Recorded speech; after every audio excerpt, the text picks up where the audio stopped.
Уважаема госпожо Пенчева, госпожа Милена Катошева, която не я виждам в момента, господин Майсторов, домакин на днешното събитие, уважаеми дами и господа, скъпи деца. За мен е огромно удоволствие да ви поздравя с добре дошли за откриването на едно уникално футурологично явление в Свищов.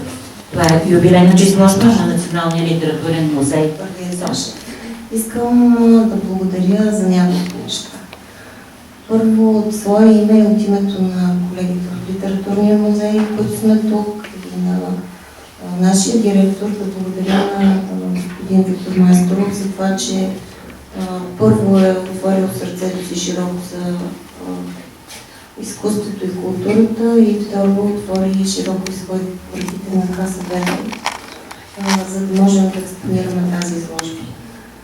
Благодаря на господин Стефан Проданов, да виждам, и момчетата от и Стоян Проданов също, на момчетата от Римския легион, без които тези експонати и музейни инвентар нямаше да може да пристигне от Бургас до Свищов. Да благодаря на Маргарита Дончева за това, че по такъв начин откликна на това, което правим и това, което искаме да направим и съдейства по всякакъв начин да имаме една програма на откриването. Да благодаря на Петър Петров за това, че помогна да разпространим информацията от медиите. Да благодаря на колегите от Историческия музей в Свищов, които ни уважиха с присъствието си.